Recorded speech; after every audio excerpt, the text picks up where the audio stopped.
This isn't diplomacy. It's demolition. A war-torn nation is being shouted down, cornered, and coerced toward surrender. Not because peace is within reach, but because power is looking for a shortcut.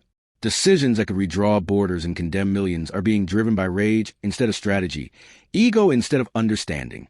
And right now, the loudest voices shaping this moment don't even understand what they're negotiating. We've had really two big problems with any meaningful negotiation so far. Number one, Donald Trump really wants a peace deal, but he really doesn't care at all about the details. So whatever the peace deal of the moment is, it's on his desk. He's like, this is wonderful. This is the best deal ever. Let's do this. And when countries push back, he screams at them and starts to threaten them. Until this point, the country that he's been screaming at and threatening has usually been Ukraine, and that is because of the second problem, and that is the U.S. chief negotiator, who's a guy by the name of Steve Witkoff. Witkoff is a real estate mogul from New York, old buddies of Donald Trump, and he has said on a number of occasions in a number of venues that he knows nothing about negotiation and nothing about foreign affairs, and he's proud of that. He has no intention to ever learn anything. So I and others have always thought that Witkoff was just rabidly pro-Russian because he doesn't meet with the Ukrainians, never met with Zelensky, who's the Ukrainian president, just goes to Moscow, sits down, tilts his head back, and the Russians pour a few gallons of Russian propaganda into him. He comes back to the White House, vomits it forth. Trump says, oh, this is a wonderful peace idea. Let's do this. And when the Ukrainians refuse to agree to demands from the Russians to basically withdraw their troops and shut down their army and never seek a defensive alliance, the Ukrainians say no, and then Trump goes off the handle. That's basically been the pattern for this year to this point. What Zeihan exposes here is chilling. Peace talks driven by impulse rather than understanding. One side is chasing a headline victory, while the messenger doesn't even grasp the battlefield, the history, or what's truly at stake. The outcome is entirely predictable. Recycled talking points from Moscow, pressure redirected toward Kiev, and bursts of outrage when reality refuses to cooperate. This isn't a road to peace. It's a blueprint for strategic humiliation and long-term instability. What Peter Zeihan has laid bare is decay at the top, chaos, ego, and incompetence shaping decisions that affect the entire world. But while politicians argue and posture in public, something far darker has been unfolding far from cameras and microphones. As diplomacy collapses in plain sight, wars quietly evolve in the shadows, at sea, beyond borders, beyond expectations. And now Ukraine has torn a mask off one of Russia's most dangerous secrets and blown it wide open. For years, the world believed Russia's so-called shadow fleet existed for one reason: money. Aging tankers flying fake flags, slipping through loopholes, funneling oil into global markets to keep Moscow's war machine alive. It was seen as a grubby financial trick. Cynical, illegal, but familiar. That illusion is now over. Ukrainian intelligence has revealed something far more disturbing.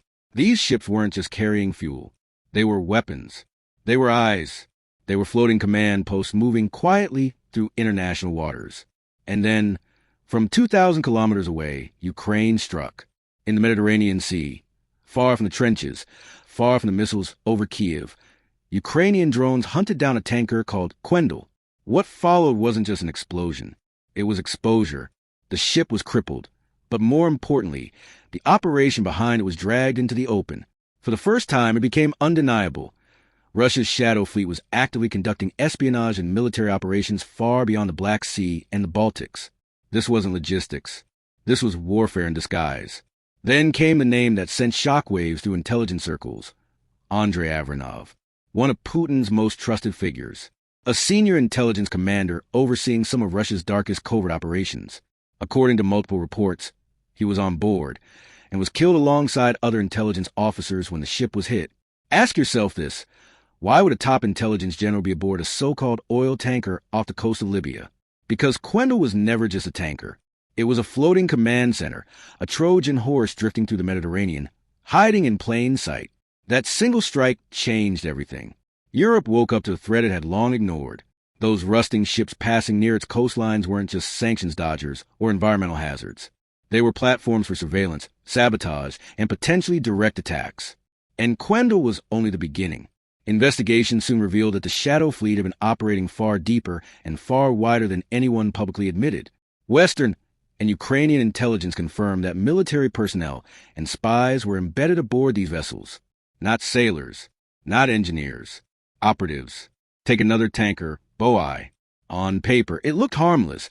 A multinational crew, commercial paperwork. Nothing out of the ordinary. But buried in the crew list were 2 technicians. Facial recognition exposed the truth. Former Wagner mercenaries and Russian special police officers. Not technicians. Enforcers. Their likely roles?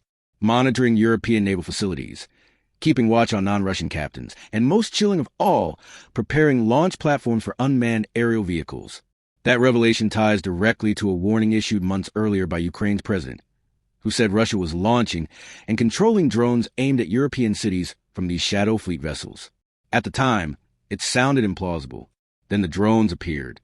Unidentified UAVs violated airspace over Poland and Romania. Reports followed from Finland, Denmark, and possibly the Netherlands. Near Copenhagen, drone activity forced air traffic to halt as Boei passed nearby. Coincidence? Western intelligence says absolutely not. The logic is brutally simple.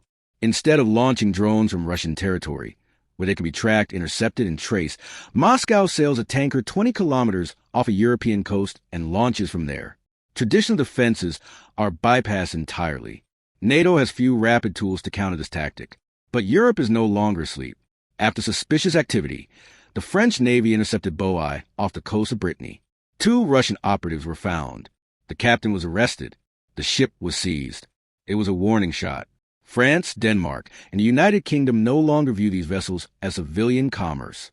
They now treat them as potential hostile platforms, disguised warships drifting under flags of convenience. Sanctions followed swiftly. The European Union expanded restrictions to dozens more vessels, pushing the total close to 600. These ships are barred from EU ports and cut off from insurance, finance, and maritime services. Without insurance, a ship becomes a ghost, unable to dock, unable to operate legally, forced into ever riskier routes. Even that may not be enough. Strategic experts are now calling for more aggressive measures. Trade raids. Under international law, navies can board ships suspected of false registration or stateless operation. If military equipment or intelligence assets are found, seizure becomes lawful. This is modern anti-piracy, and Russia is the pirate. Northern Europe is on high alert. The Baltic Sea, ringed by NATO members, has become a pressure point. Danish pilots guiding tankers through narrow straits reported strange behavior, mostly foreign crews. But suddenly 1 or 2 Russians appearing without explanation, often photographing bridges and control centers. Emails from Danish authorities documented extra crew members wearing military-style clothing. Swedish naval commanders noted abnormal antennas, and unexplained weight inconsistent with commercial cargo. The pattern is unmistakable. Yet Moscow cannot simply abandon this fleet. It is too valuable.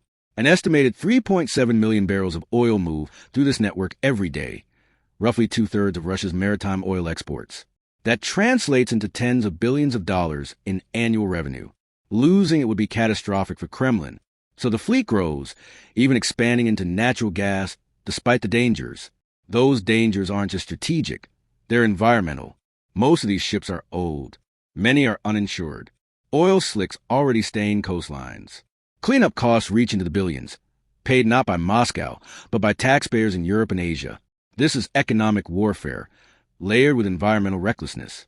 Russia's shadow fleet represents a new kind of conflict, one that avoids open confrontation while exploiting every legal gray zone. Countering it demands intelligence, data, pressure on financial networks, and relentless exposure. Tracking routes, monitoring transponders that go dark, identifying ship-to-ship transfers in open water, and mapping the shell companies that keep the system alive. Because as long as this lifeline remains intact, Moscow has little incentive to end the war. Ukraine's strike on Quindel sent a message that echoed across every ocean. No ship is invisible, and no disguise lasts forever.